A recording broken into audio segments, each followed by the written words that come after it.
right, good morning, everybody. Today is March 6, 2024, and I'm finally back with another edition of the Wednesday Live Show.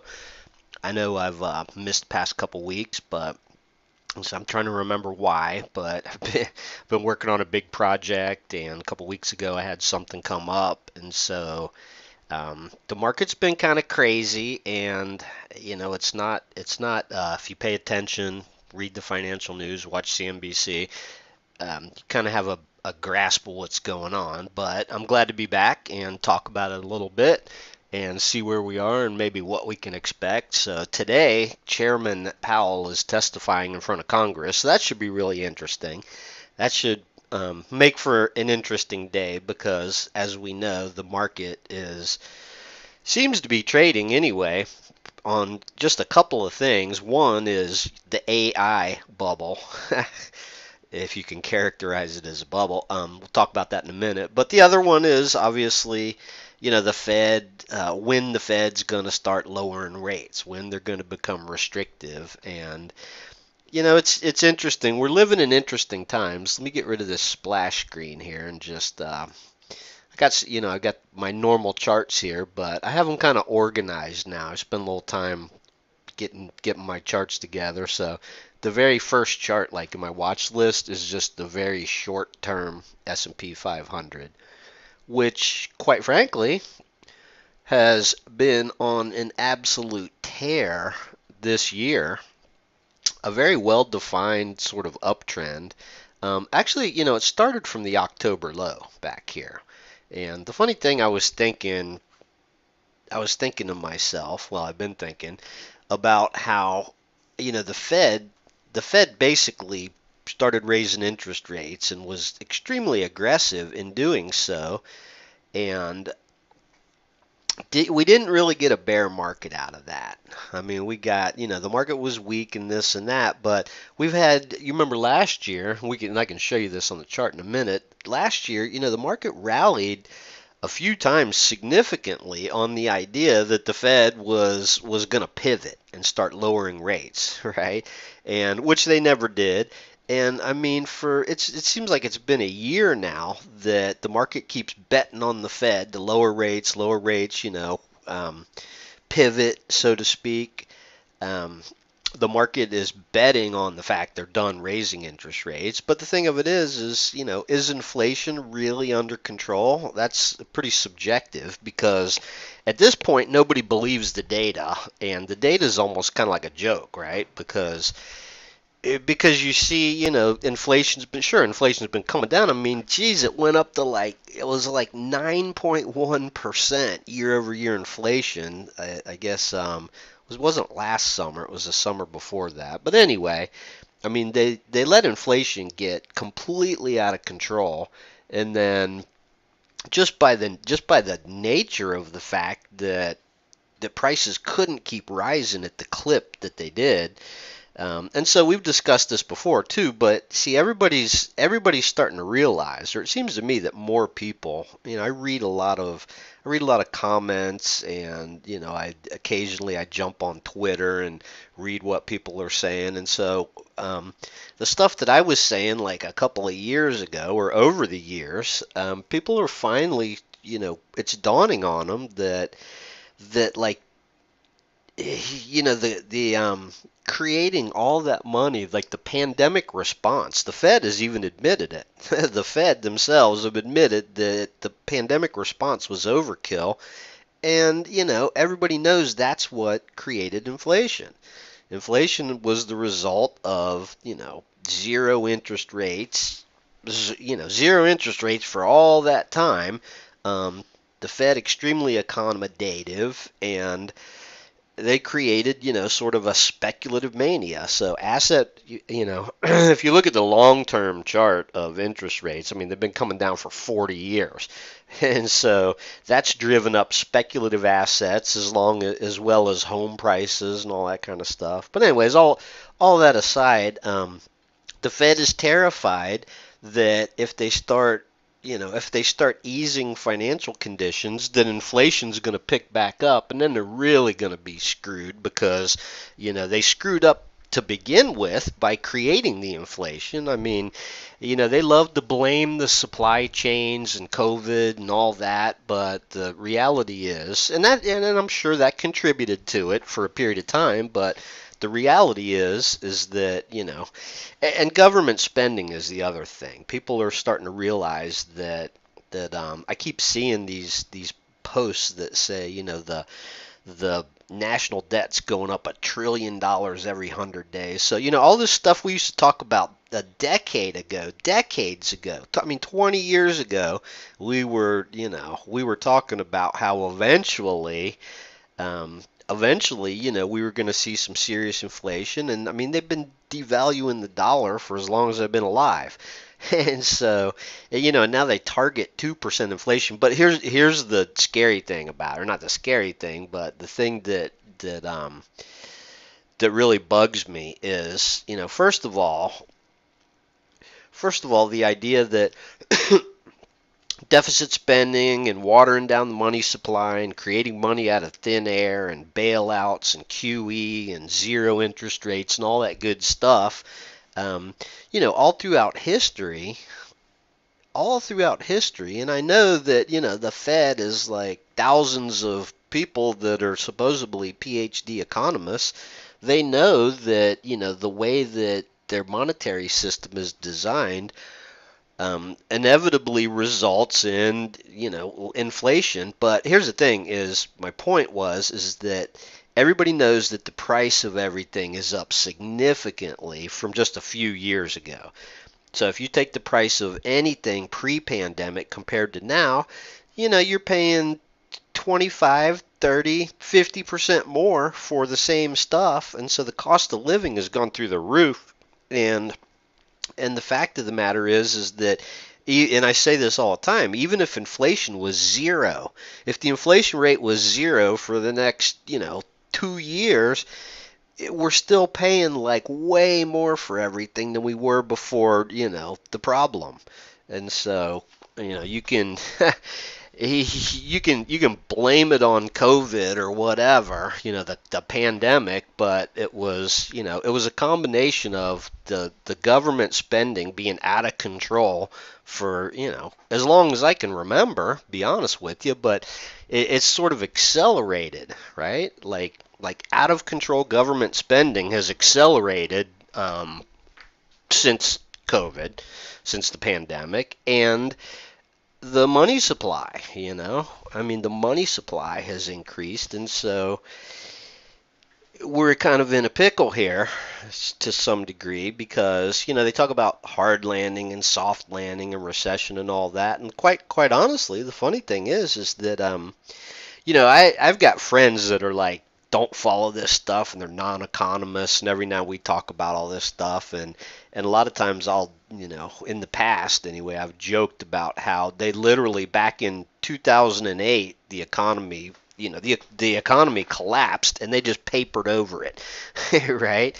And so they saved it by just papering over it, by bailing out, I mean, they bailed out foreign banks, they bailed out, the Bank of China. It's insane. So, but anyways, 2008, that was the last, big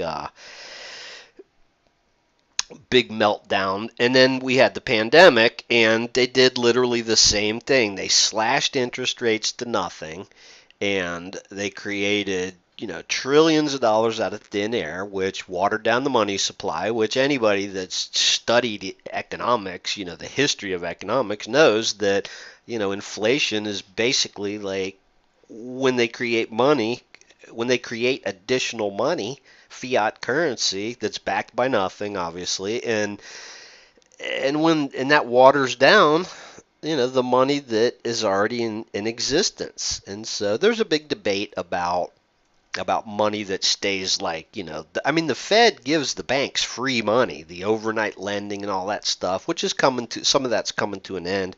I don't pretend to be an expert on the plumbing of the financial system, but I will say this: the plumbing of the financial system has more to do with, like, what I think the market does lately anyways, as opposed to, like, what makes sense. And we'll look at a few parabolic stocks, they'll exemplify that, because there's just no way that some of these stocks should be where they are. I don't think, anyway. But so, anyways, here we are. We're in like a really super weird environment because, it's like some of the market is like experiencing a dot-com bubble all over again. Parts of the market like experienced their own little dot-com bubbles that burst, a couple of years ago. So, I mean, I can pull up a bunch of charts of stocks that had like, parabolic run-ups and then collapses. And so like they look exactly like the charts, the dot-com bubble or the South Sea bubble. Amazingly enough, and I should have brought that chart because I got it somewhere on my computer. The South Sea bubble chart, matches up almost identical to like a bunch of individual stocks on, say, the weekly charts that had, these parabolic run-ups during COVID. Something like a Zoom or whatever, or even PayPal, and, just a few off the top of my head. ARK, had that same exact South Sea bubble chart. But anyway, so I haven't done a show for a couple of weeks, and so there's lots I could talk about, but let's just draw an uptrend line like right here on the. Let's just put this. This looks pretty good. See this sort of the low back in October, and then this run up off the low it kind of looked like a short squeeze of sorts, but it was like a drastic, three white soldiers, if these were candlesticks. All of a sudden you got this really sharp turn, and then, man, it was off to the races. So anyhow, in the very, very, very, very short term, I think that looks like a pretty good. I'm going to save that just for the fun of it. I'm going to save that trend line there because it looks like, and the thing about it looks kind of reasonable, zoomed out here, but I'm telling you, in another chart, when I zoom out a little bit, this is like a crazy, almost parabolic sort of run up. So we're in a really, really weird environment. And the market keeps making new all-time highs. But remember what I've been saying here for, at least the last 6 months, I believe. It's probably been about 6 months since I pointed out the fact that in nominal terms, and let me go to the next chart here. In nominal terms, this peak back here at the very beginning of 2022, right? Just call it, like right here. The S&P needs to be at 5,300 in order to be inflation adjusted to be at an all-time high. As far as inflation adjusted all-time high. And that's what everything really boils down to, is purchasing power, right? I mean, you take like the Venezuelan, stock market or something is up hundreds of percent, but their inflation rate is double that. And so that's kind of the idea of investing in stocks, is that theoretically it's going to keep up with inflation and preserve your purchasing power. And that could very well, be what's going on here. Is, it's the only place to hide, obviously, except Bitcoin, which is a whole nother conversation. But interestingly enough, there's like 10 or 12 Bitcoin ETFs all of a sudden that are supposed to mimic the spot price. All the big companies, BlackRock and Fidelity and all those, now have a Bitcoin ETF. And man, that is, you talk about volatile, it's insane. So I don't really follow it or pay attention or have any comments on it. But the funny thing about Bitcoin is I never forget, I think it was John Stewart said that, it's everything you don't understand about computers combined with everything you don't understand about money, or something like that. But anyway, with these Bitcoin ETFs now, it's pretend internet money, in my opinion, and I don't see it. They say proof of work, and what it is, it's proof of electricity that was used. So and the fact that there's, a limited supply, I mean, well, anyways, I didn't want to get into that conversation, so that's for another day. But we're talking about the S&P here. Um, so you saw the previous chart here. I drew this real nice, reasonable sort of uptrend line that when it breaks, you got the 50-day moving average there. There's the 200 moving average sloping up. So this is nice. I mean, this is great if you're holding a bunch of stocks or indexing or, like everybody that's in 401ks that's been putting money in the whole time. I mean, that's they've been doing great. And so you'll recall that most of 2023, we'd look at this chart and I would say that, kind of bipolar when it comes to the market. I would say that, fundamentally speaking, and from a macro perspective, there's a lot of problems out there. But from a purely objective standpoint, and I said this practically every show last year, from a purely objective standpoint, we're looking at a big, giant cup and handle pattern. And, as hard as it is to believe, it looks like it's forming a big, giant cup here and a handle, in which case, and so, here we are, beginning of the year, we started off like right below this prior high, and then, part of it, I think, is money from around the planet, like money is coming into the U.S. market because there's no better or safer place to keep your purchasing power up with inflation, right? Theoretically. I mean, there's Bitcoin and gold and all that good stuff. By the way, gold is at an all-time high in the history of the world. That's another conversation too, but anyway, as we speak here, I really truly believe that it's inertia that's just pushing this market up and I'm sure lots of people, well, I see this all the time, people that that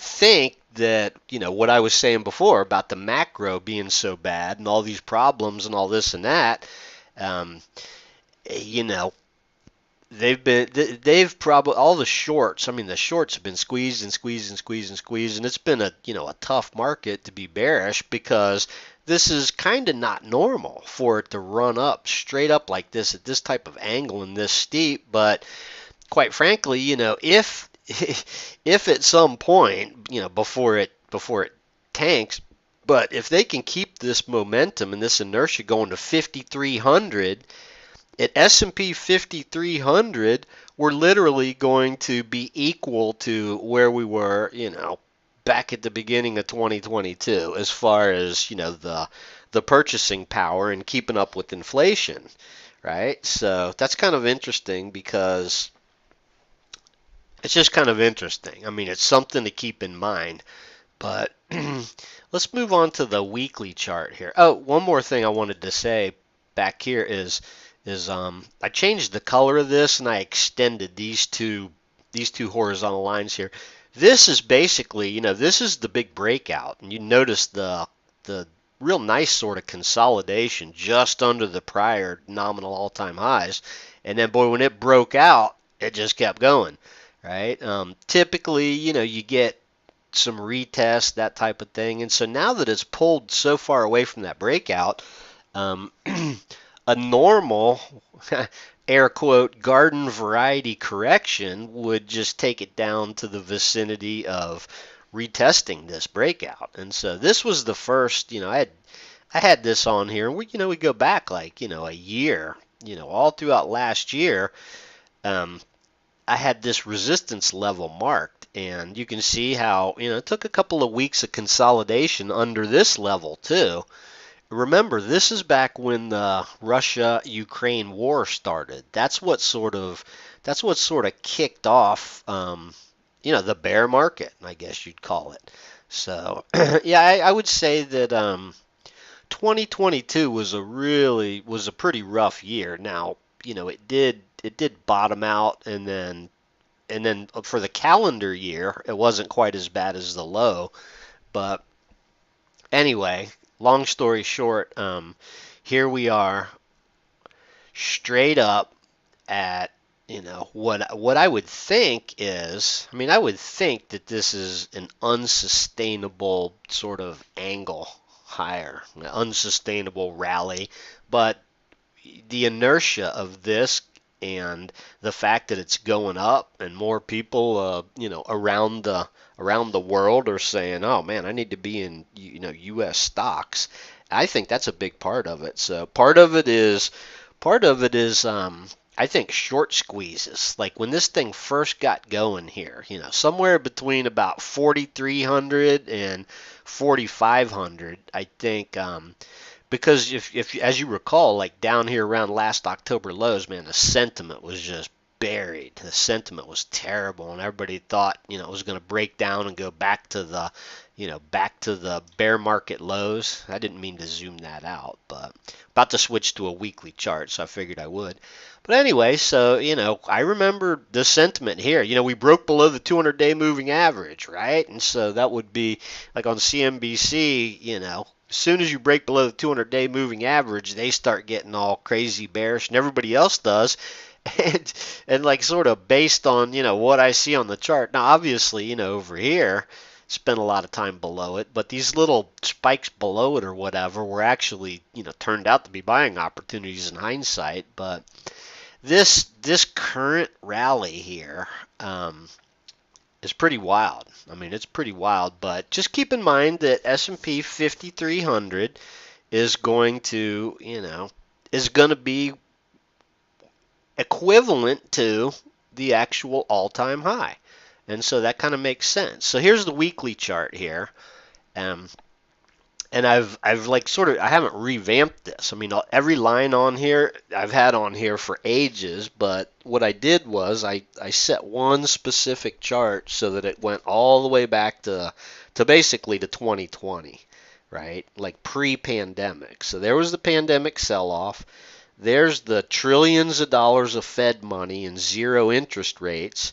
And then there's the, the Russia war and sort of the resulting, raising of interest rates, right? Basically. So, and here we are now. And so a lot of the rallies, especially like this, this mid-year rally last year was primarily the result of, supposedly, why does this say not saved? I swear I saved that chart. Primarily the result of people thinking that the Fed's going to pivot and start lowering interest rates. And so, they like to say the market, thinks 6 months ahead. So, I mean, I've been hearing pivot and lowering interest rates and this and that for a year now, and it hasn't happened. And Powell's about to tell everybody that, lately, even though inflation has come down, obviously from 9% annualized to 3% something annualized, price is still going up.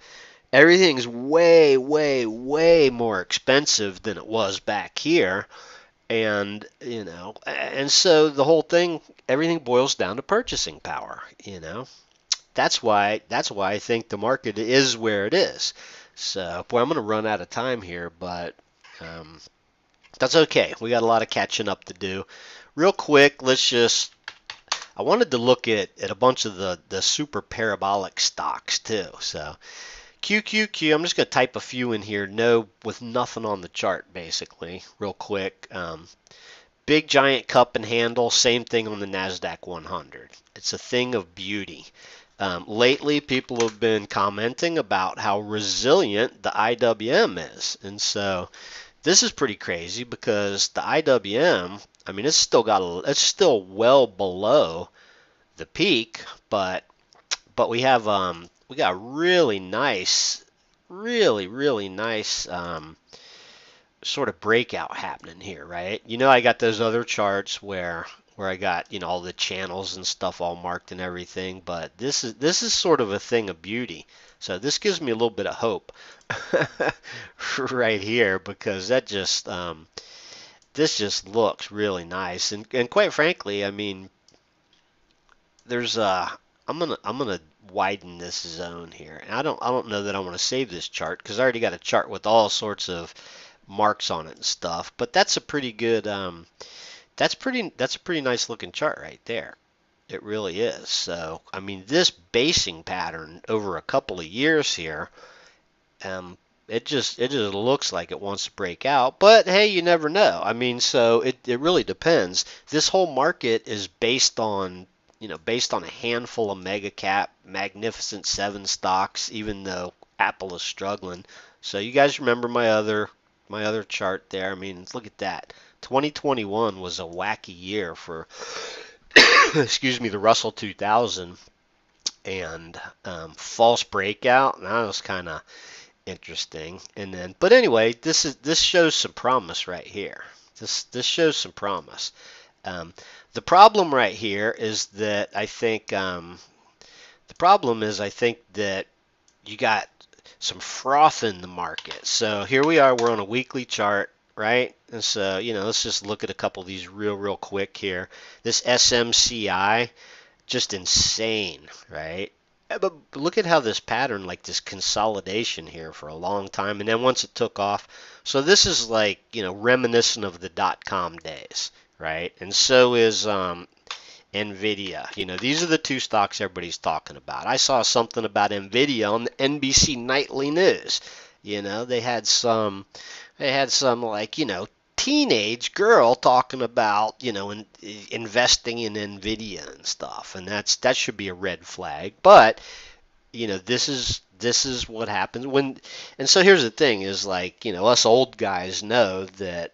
I was doing this during the dot-com thing, and that stuff like this can continue to go up, and it can continue to go parabolic, and so there's no way. I mean, you see what's happening, but I mean that doesn't mean that this thing can't, and it's just going to get more volatile and more volatile and more volatile as we go. It could keep going up, but at any point here, how these parabolic run-ups end. And this is keep in mind a weekly chart. AMD, some of you old timers, Carm, if you're hearing me, some of you guys may remember when back in the day when me and Doug were talking about AMD when it finally broke above $2, right? Like somewhere back here, we were like, AMD's and all these computers and this and that, and my computer's got AMD and this and that, and it's hard to believe, it's only $1 or something. And I remember, we were doing what we, before they invented the term podcast, we were doing these like morning radio shows back here. And we used to mark up the chart of AMD when it was breaking above $2. And so anyway, it's the funny thing is, like, a couple days yesterday, the market had the first big sell-off since last October. It tanked, and yet AMD was up and Nvidia was up. And so it's a very concentrated market. But here's the conundrum, right? Here's what's blowing everyone's mind is the fact that Apple, I mean, look at Apple. It's down significantly from the high, been really super weak, and everybody, including myself, always thought, so goes Apple, so goes the market, and it's hard to, I'm scratching my head, and so are a lot of people scratching their head at like how Apple, the biggest, most widely owned mega cap in the history of the world or whatever, is like down so significantly. And look at it today, right? It's down so significantly, and yet the market, is not feeling it. And so it's a very strange market. It's like the plumbing of the market. The weightings and the plummeting, and so something's making up for this, and I'm guessing it's Nvidia is making up for this, and obviously there's Microsoft and Meta and Google, so Microsoft's, kind of consolidating here, right? And I mean, so these are weekly charts. I mean, these stocks, we'll just go back, these stocks have had humongous run-ups, and so on a weekly basis, this hasn't really gone anywhere, but what happens is, they run up a lot and then they kind of consolidate. So, what was the other one? Oh, yeah, Meta. Yesterday there was, yeah, this one's pretty insane here. Meta is because at the October lows, it was hovering around $100, and then boom, up to $500. That's five bagger, and so I kind of wouldn't have thought that. Not that, just because I'm not a big fan of this, but in a way, which I'm not going to, get into, I can rationalize why this stock, is up this much from the lows, because people realized, what a bargain it was because of the advertising. But I'm not on Facebook or Instagram, and so I kind of, I don't care about it. But the younger people are all on TikTok now, and so that's why I don't quite get this. But hey, maybe, the joke is that, senior citizens are the ones that are on Facebook, and I guess there's still most kids are on Instagram too. That's a whole different. I remember when Facebook bought Instagram. I'd never even heard of it, but and then of course there's Google. Google, one of the Mag 7 here. Google's looking a little rough here. I mean, it's got it's got the cup, but it's kind of double toppy looking here, so questionable. So Apple and Google are looking questionable, and then of course you got the semiconductors are just absolute tear. And so, just like the dot-com bubble, you got AI driving, the semiconductors or whatever. And so I've seen this before. Um, and I would love to talk about AI and how it's literally going to destroy the internet and the world, in my opinion, or at least it's kind of a slow motion ruin everything. So um, I'm torn on AI because, for one thing, like AI graphics are just absolutely phenomenal, right?